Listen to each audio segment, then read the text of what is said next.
పిత పుత్ర పవిత్ర ఆత్మ నామమున ఆమెన్. ప్రార్థన.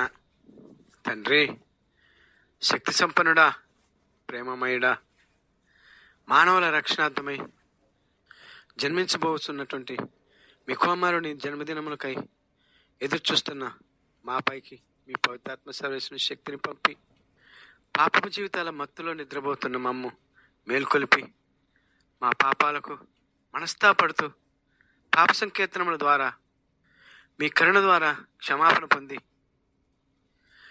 శుద్ధీకరణములైనటువంటి మా మనస్సులలో పశువుల పాకలను నిర్మించుకొని మీ కుమారుని గర్భమును ధరించిన మరే తల్లిని, ఆ తల్లికి మరియు బిడ్డకు సంరక్షకుడుగా మీరు ఎన్నుకున్న యోసేపు గారిని మొత్తం తిరుగు కుటుంబమును మా హృదయాల్లోనికి, మా కుటుంబ సభ్యులందరి హృదయాల్లోనికి అనగా మా అందరి గృహాల్లోకి ఆహ్వానించుకొని మా జీవితాలను ధన్యం చేసుకునే భాగ్యం మాకందరికీ దయచేయమని మేము బ్రతిమలాడి వేడుకొనిస్తున్నాము తండ్రి. ఆమెన్. గౌరవ సహోదరి సహోదరులారా, తండ్రి దేవుని ప్రేమకు పాత్రులైన మీకందరికీ వారి పవిత్ర నామమున ఆగమనపు కాలపు 2వ ఆదివారపు దేవుని దీవెనలు మీ అందరిపై ఉండాలని ఆశిస్తూ ఈనాటి పవిత్ర వాక్య ధ్యానమునకు సాదరముగా మీకు స్వాగతం పలుకుతున్నాను. ఈనాటి మన ప్రభు అయిన తండ్రి అయిన యెహోవా దేవుడు మనకు అనుగ్రహించిన 3 వాక్య పట్టణాలు. మొదటి పట్టణము బారూకు గ్రంథము 5వ అధ్యాయము 1వ వచనం నుంచి 9వ వచనం వరకు. 2వ పట్టణము పునీత పౌలు గారు ఫిలోమోనుకు రాసిన పత్రిక 1వ అధ్యాయము 4వ వచనం నుంచి 6వ వచనం వరకు మరియు 8వ వచనం నుంచి 11వ వచనం వరకు. 3వ పట్టణము లూకా గారి సువార్త 3వ అధ్యాయము 1వ వచనం నుంచి 6వ వచనం వరకు.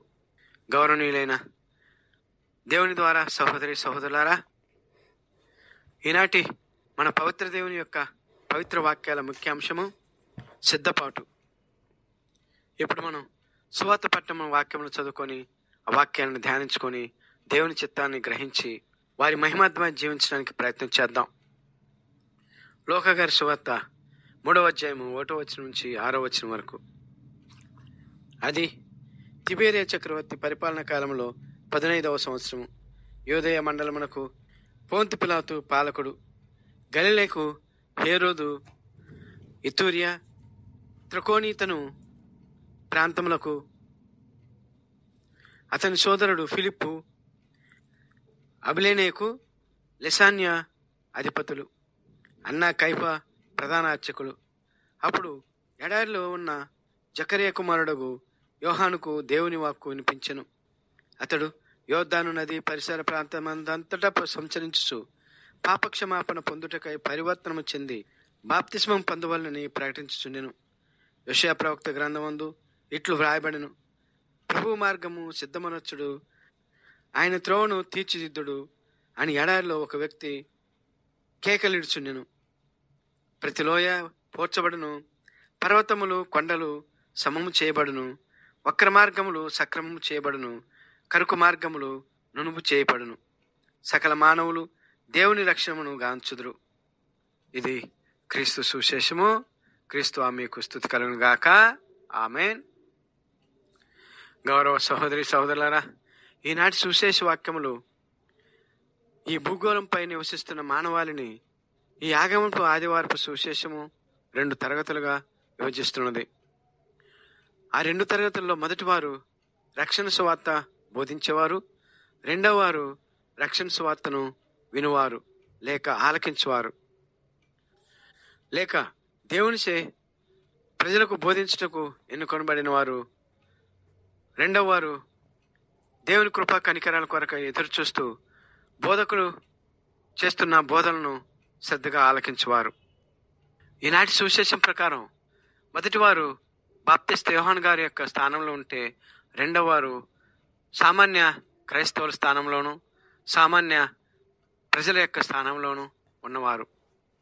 మొదటి వారు బాప్తిస్త యోహాను గారిలా ప్రజలను పాప మనస్తాపడమని సున్నితంగా హెచ్చరిస్తారు, ప్రార్థన చేస్తారు బాప్తిస్త యోహాను గారిలా. అయితే బాప్తిస్త యోహాను గారు ఏమి బోధిస్తున్నారో లూకా సువార్త 3వ అధ్యాయము 3వ వచనం చదివితే మనకు అర్థమవుతుంది. అతడు యోర్దాను నది పరిసర ప్రాంతం అంతటా సంచరించుచు పాపక్షమాపణ పొందుటకై పరివర్తనము చెంది బాప్తిస్మం పొందవలని ప్రకటించుచుండెను. ఇది బాప్తిస్మ యోహాను గారు చేస్తున్న పని. అయితే ఈ 3వ వచనం ద్వారా తండ్రి అయిన యెహోవా దేవుడు మనకు 3 పనులు చేయమంటున్నారు. ఏమిటి ఆ 3 పనులు అంటే, మొదటిగా పరివర్తనము చెందమంటున్నారు. అసలు పరివర్తనము అంటే ఏంటి? పరివర్తనం అనగా ప్రస్తుతానికి జీవిస్తున్న జీవితం తండ్రి దేవుని చిత్తం ప్రకారం, లేక 10 ఆజ్ఞల ప్రకారం, లేకపోతే ఆ జీవితాన్ని మార్చుకోవాలి. అప్పటి వరకు చేసిన లేక జీవించిన అపవిత్ర జీవితానికి తిలోదకాలు ఇవ్వాలి. మొదటి క్రియ అయిన పరివర్తనం చెందిన తర్వాత రెండవ క్రియగా మనము బాప్తిస్మం పొందాలి, లేక జ్ఞానస్నానం తీసుకోవాలి. అనగా ఈ జ్ఞానస్నానం ద్వారా పరివర్తనం చెందిన నీవు లేక మనమందరము క్రీస్తు ప్రభువును, మూడవదిగా యేసుక్రీస్తు దేవుని నీ దేవుడుగా స్వీకరించాలి లేక విశ్వసించాలి. ఈ 3 క్రియల ద్వారా నీవు దేవుని బిడ్డవవుతావు. అయితే నీవు పరివర్తనం చెందిన క్రీస్తు ప్రభువుని బిడ్డగా మారితే నీకు వచ్చే ప్రయోజనం ఏమిటో తెలుసా? గౌరవనీయులైన సహోదరి సహోదరులారా, ప్రథమంగా నీవు రక్షించబడక ముందు జీవించిన జీవితానికి, క్రీస్తు ప్రభువుని బిడ్డగా మారినప్పుడు జీవించు జీవితానికి పోల్చుకుంటే నీవే ఆశ్చర్యపోతావు. అదేంటంటే, నీవు పాపిగా ఉన్నప్పుడు క్షణక్షణం భయంతో జీవిస్తావు. క్రైస్తవుడిగా మారినప్పటి నుండి స్వతంత్రుడుగా, ధైర్యంగా, నీతియుక్తంగా, పాపమే నిన్ను చూసి భయపడే విధంగా నిన్ను యేసుక్రీస్తు దేవుడు తయారు చేస్తాడు. నీవు అలాగ జీవిస్తావు. నీవు అటు పిమ్మట ఆత్మలో పరమానందం పొందుతావు. అత్యంత సంతోషంగా జీవిస్తావు.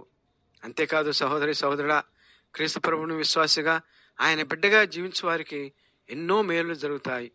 ఆ మేలులు ఎప్పుడు జరుగుతాయి అంటే, ఇదిగో మనం చదువుకున్నటువంటి సువిశేషంలో 4వ వచనం నుండి యెషయా ప్రవక్త ప్రవచించిన విధంగా మనం జీవించినప్పుడు. ఏంటా ప్రవచనాలంటే, ప్రభువు మార్గమును సిద్ధమరచుడు, ఆయన త్రోవను తీర్చిదిద్దుడు. ఈ వచనం యొక్క అర్థం గ్రహించగలిగితే గౌరవనీయులైన సహోదరి సహోదరులారా, ఇదిగో ఎప్పటి వరకు మనం ఈ లోక సంబంధమైనటువంటి వ్యక్తులుగా జీవించి ఉండవచ్చు. కానీ ఈ నెల 25వ తారీఖున మనం కొనియాడబోయే దేవాది దేవుని యొక్క జన్మదినం రోజుకైనా మనం సిద్ధపడాలి అంటే, ఇదిగో మనం ఇప్పటి వరకు జీవించిన పాపపు జీవితం, మన జీవితంలో మనం అనుసరించినటువంటి తప్పుడు మార్గాలు, మన జీవితంలో మనం జీవించినటువంటి తప్పు జీవితం, మన జీవితంలో మనం ఆలోచించినటువంటి పాపపు ఆలోచనలు, మన జీవితంలో మనం మాట్లాడినటువంటి పాపపు మాటలు, ఇవే మనకు ప్రభువు చెబుతున్నారు 4వ వచనంలో, ప్రభు మార్గమును సిద్ధమనొచ్చుడు, ఆయన త్రోవను తీర్చిదిద్దుడు అని.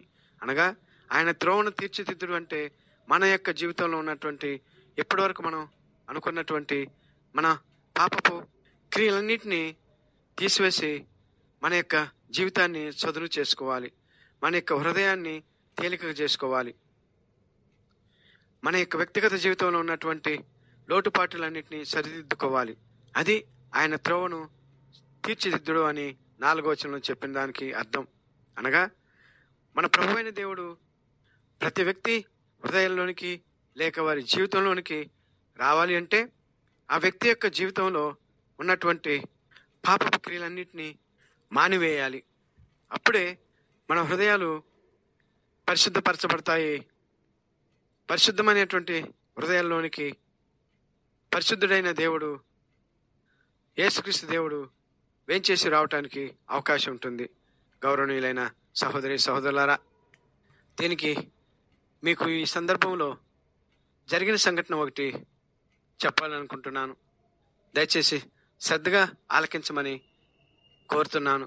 గౌరవనీయులైన సహోదరి సహోదరులారా, ఈ సంఘటనను మీకు తెలపబోయే ముందు క్రీస్తు దేవుని రక్షకుడిగా స్వీకరించిన వారి జీవితంలో ఏమేమి మార్పులు జరుగుతాయో యెషయా ప్రవక్త 30వ అధ్యాయము 19వ వచనం నుంచి 26వ వచనం వరకు చదువుకుందాం. ఎవరైతే యేసుక్రీస్తు దేవుని నిజంగా రక్షకుడిగా స్వీకరిస్తారో వారి జీవితంలో తప్పనిసరిగా ఇవి జరిగి తీరుతాయి. గౌరవనీయులైన సహోదరి సహోదరులారా, నీవు విశ్వాసిగా మారినట్లయితే అవి ఏమిటో, మొదటిగా ప్రభువు సహాయం కోరినప్పుడు దయతో మీ మొరను తప్పనిసరిగా దేవుడు వింటారు. రెండవదిగా, మీరు కష్టాలు పాలు అయినప్పుడు మీకు ఆయనే బోధకుడుగా మారి తన ప్రత్యక్షతను దయచేస్తారు. మూడవదిగా, మీరు త్రోవ తప్పినప్పుడు త్రోవ ఇది, మీరు ఈ మార్గమును నడువుడు అని ఆయన మన వెంట నుండి మనల్ని హెచ్చరిస్తారు.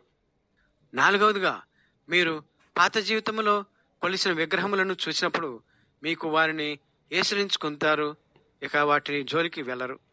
ఐదవదిగా, మీ పైరులు సమృద్ధిగా పండుతాయి, మీ పశువులు విశాల పచ్చిక మైదానంలో మేయును, అవి మేలైన మేతకు మేయును. ఆరవదిగా, మీ శత్రువులపై విజయము సాధిస్తారు. ఏడవది, మీ జీవితాలు 7 సూర్యుల వెలుగువలే దేదీప్యమానముగా వెలుగుతాయి, సూర్యచంద్రుల వలె ప్రకాశిస్తాయి, చీకటి ఛాయలు మీ వైపు రావు. ఎనిమిదవదిగా, ప్రభువు మీ వ్యాధి బాధలను నయం చేస్తారు, గాయములను మారుస్తారు. ఇవి గౌరవనీయులైన సహోదరి సహోదరులారా, ఎవరైతే యేసుక్రీస్తు దేవుణ్ణి అచంచలంగా విశ్వసిస్తారో ఈ 8 కార్యాలు తప్పనిసరిగా దేవుడు చేస్తారు. అవి ప్రతి వ్యక్తి అనుభవించి తీరుతారు. ఇది వాస్తవం గౌరవనీయులైన సహోదరి సహోదరులారా. దీనికి రుజువుగా ఒక జరిగిన సంఘటనను మీ ముందు ఉంచదలుచుకున్నాను. అదేమిటంటే, నీవు యేసుక్రీస్తు దేవుని ప్రాణపదంగా విశ్వసిస్తే జరిగే గొప్ప మేలు అది. విశ్వసించిన నీవే నమ్మలేనంత మేలు ప్రభు నీ జీవితంలో చేస్తారు. యేసుక్రీస్తు దేవుని విశ్వసించిన వ్యక్తి తన యొక్క జీవితంలో జరిగిన 8వ మేలు యెషయా గ్రంథము 30వ అధ్యాయము 26వ వచనం ప్రకారం అది కార్యరూపం ధరించిన సంఘటన మీ ముందు ఉంచబోతున్నాను. ఇది పోయిన సంవత్సరం అనగా 2023వ సంవత్సరం జరిగిన సంఘటన. పశ్చిమ గోదావరి జిల్లా తాడేపల్లిగూడెం ప్రభుత్వ ఏరియా వైద్యశాలలో జరిగిన సంఘటన. అదేమిటంటే, నేను ప్రతిరోజు నాకు దేవుడు అనుగ్రహించిన బాధ్యత ప్రకారం ఆ వైద్యశాలలోనికి అనారోగ్యుల కొరకు ప్రార్థన చేయుటకు వెళుతున్నాను. ఒకరోజు ఆ హాస్పిటల్లో ఒక 70 సంవత్సరాల వయసు పై ఉన్న ఆయన అనారోగ్యంతో చేరాడు. నేను ఎప్పటిలాగా ప్రార్థన చేయుటకు వెళ్ళి ఆయనకు కూడా ప్రార్థన చేశాను. అయితే నేను ప్రార్థన చేసినప్పుడు పరలోక ప్రార్థన, మంగళవార్త ప్రార్థన నేను చెబుతాను. ఆ ప్రార్థన చేసిన తర్వాత ప్రతి అనారోగ్య వ్యక్తి వద్దకు వెళ్ళి ప్రత్యేకంగా అతని నుసుటిపై మరియు గాయములపై శిలుగుత్తు వేస్తూ ఆ యొక్క అనారోగ్యవంతుడికి తను అప్పటి వరకు చేసిన పాపములు, తప్పులను గుర్తు చేసుకొని ఆ పాపములకు, తప్పులకు మనస్తాపపడమని వ్యక్తిగతంగా వారికి చెబుతాను. అటు పిమ్మట వారికి స్వస్థత దయచేయమని ప్రభువును వేడుకుంటాను. అలా ప్రార్థన చేసి ప్రత్యేకంగా ప్రతి అనారోగ్యవంతుని వద్దకు వెళ్ళి శిలువ గుర్తు వేసి వారి గాయాల మీద కూడా శిలువ గుర్తు వేసి స్వస్థపరచమని దేవుని వేడుకొని వస్తాను. అలా ప్రార్థన చేసి రాగా ఒకరోజు ఆ 70 సంవత్సరంలో వయసు ఉన్న వ్యక్తి రాత్రి 12 గంటల సమయంలో రాత్రి డ్యూటీలో ఉన్న నర్సు గారు రోగులకు ఇంజెక్షన్ చేయుటకు వెళ్ళినప్పుడు ఈ వ్యక్తి, నేను ప్రార్థన చేసినప్పుడు మీ పాపాలకు మనస్తాపపడండి అని చెప్పిన మాటను గుర్తుపెట్టుకుని యేసయ్య నన్ను క్షమించయ్యా అని అనుకుంటూ ప్రార్థన చేసుకుంటున్నాడంట. ఆ విషయం విన్న ఆ నర్సు గారు ఆత్రుతతో ఆ పేషెంట్తో, పెద్దాయనా ఏం చేస్తున్నారు అని పలకరింపుతో అడిగారు. అప్పుడు అతను, ఆగండమ్మా, సాయంత్రం ప్రార్థన చేసి వెళ్ళిన ఆ సార్ గారు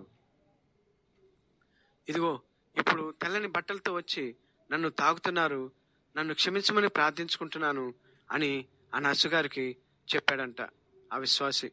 అతను పడ్డ పాప మనస్తాపంతో స్వయంగా యేసుక్రీస్తు దేవుడే ఆ రాత్రి నా రూపంలో వెళ్ళి అతనికి స్వస్థతనిచ్చారు. అలా స్వస్థ పొందిన ఆ 70 సంవత్సరాల వ్యక్తి 3వ రోజున డిశ్చార్జ్ అయ్యి ఇంటికి వెళ్ళాడు. అయితే ఆ విషయం నాకెలా తెలిసిందంటే, గౌరవనీయులైన సహోదరి సహోదరులారా, ఆ డిశ్చార్జ్ అయిన వ్యక్తి వెళ్ళిన ఒక రోజు తర్వాత యథావిధిగా నేను ప్రార్థనకు వెళ్ళిన నాతో ఆ సాయంత్రం ఆ డ్యూటీలో ఉన్న ఆ నర్సు గారు, నేను రోగులకు ప్రార్థన చేస్తున్న సమయంలో పేషెంట్స్కు ఇంజక్షన్లు ఇచ్చుటకు వచ్చి ఆ నర్సు గారు ఆ స్వస్థత పొందిన వెళ్ళిన వ్యక్తి బెడ్ వైపు చూపిస్తూ, సార్ ఆ బెడ్పై ఉన్న వ్యక్తికి మీరు యేసుక్రీస్తు రూపంలో వచ్చి ప్రార్థన చేశారంట, 2 రోజుల క్రితం తెల్లారి డిశ్చార్జ్ అయ్యి వెళ్ళాడు సార్ అని అర్ధరాత్రి 12 గంటల సమయంలో జరిగిన సంఘటన ఆ నర్సు గారు నాకు చెప్పారు. ఇది గౌరవనీయులైన సహోదరి సహోదరులారా, యేసుక్రీస్తు దేవుని రక్షకుడిగా విశ్వసిస్తే జరిగే మేలులో జరిగిన ఒక సంఘటన. ఇది నిజమైన సంఘటన. గౌరవనీయులైన సహోదరి సహోదరులారా, మరి ఈ వాక్యం వింటున్నటువంటి మీరు ఎప్పటివరకు యేసుక్రీస్తు దేవుని విశ్వసించినట్లయితే ఇప్పుడు ఎందుకు విశ్వసించకూడదు? ఈ నెలలో జన్మదినోత్సవం ప్రపంచమంతటా జరుపుకుంటున్నటువంటి యేసుక్రీస్తు దేవుని యొక్క ఒక విశ్వాసిగా, ఒక భక్తుడిగా నీవెందుకు చేరకూడదు? ఆలోచించండి గౌరవనీయులైన సహోదరి సహోదరుడా. నేను మాత్రం మీరు నమ్మండి నమ్మకపోండి గౌరవనీయులైన సహోదరి సహోదరులారా, ఆ నర్సు గారు చెప్పినటువంటి సంఘటనకు పరమానంద భరితుడనయ్యాను. అనర్హుడనైన నేను, ఆ 70 సంవత్సరముల వయసు పైబడి ఉన్న ఆ పెద్ద ఆయన గారికి యేసుక్రీస్తు దేవుడు నా రూపంలో స్వస్థని అనుగ్రహించినందుకు నేను పరమానంద భరితుడనయ్యాను. గౌరవనీయులైన సహోదరి సహోదరులారా, మీరు కూడా ఇకనైనా నిజమైన దేవుణ్ణి, అసలైన దేవుణ్ణి, పాప పంకెలములో ఉన్నటువంటి సర్వ మానవాళిని రక్షించుటకు దేవుడై ఉండి కూడా, మానవ రూపం ఎత్తి దేవుడై ఉండి కూడా మానవులను సంహరించవలసినటువంటి దేవుడు మానవుల చేతే చంపబడి ఆ మానవునికే రక్షణ ప్రసాదించినటువంటి ఒకే ఒక్క దేవుడిని ఎందుకు విశ్వసించకూడదు? ఒక్కసారి ఆలోచించండి గౌరవనీయులైన సహోదరి సహోదరుడా. పోయిన సమయం తిరిగి రాదు, పోయిన వయసు తిరిగి రాదు. సమస్తమును సంపాదించి తన ఆత్మను కోల్పోతే ఉపయోగం ఉండదు. గౌరవనీయులైన సహోదరి సహోదరుడా, ఒక్కసారి ఆలోచించు. ముగింపుగా ప్రార్థన చేసుకుందాం. పరమ పావనుడా, లోకరక్షక యేసుక్రీస్తు దేవా, మీరు మాకు అనుగ్రహించిన ఈ వాక్యాలను విన్న వారందరి జీవితాల్లో మిమ్మల్ని విశ్వసించి నమ్మి రక్షణ పొందిన వారికి ప్రత్యేకంగా ఈ యూట్యూబ్ కార్యక్రమంలో సహాయం చేస్తున్న సబిత గారిని, వినీత మేడం గారిని, వారి వారి కుటుంబములను దీవించి, యెషయా ప్రవక్త గారి ద్వారా మీరు నుడివిన అనుగ్రహములను మీ విశ్వాసులందరికీ వారి వారి అవసరములను బట్టి కృపావరములు దయచేసి వారందరి జీవితములలో పైన ఉదహరించిన ఆ రోగికి స్వస్థతను అనుగ్రహించి తన జీవితంలో వెలుగును నింపిన విధముగా మీ పవిత్ర వాక్యములను కర్తవ్యంతో బోధిస్తున్న వారిని, బోధనను విని మీ జన్మదినమైనటువంటి క్రిస్మస్ పండుగకు సిద్ధమవుతున్నటువంటి వారందరినీ ఆశీర్వదించమని మా నాథుడు మీ కుమారుడైన యేసయ్య ద్వారా ప్రతిమాలి ప్రార్థిస్తున్నాం తండ్రి. ఆమెన్. పిత, పుత్ర, పవిత్రాత్మ మనలందరినీ దీవించి కాచి కాపాడుతూ జన్మించబోవు యేసుక్రీస్తు యొక్క జన్మదినమునకు మనలందరినీ సిద్ధపరచుదురుగాక. ఆమెన్. పిత, పుత్ర, పవిత్రాత్మ నామమున ఆమెన్.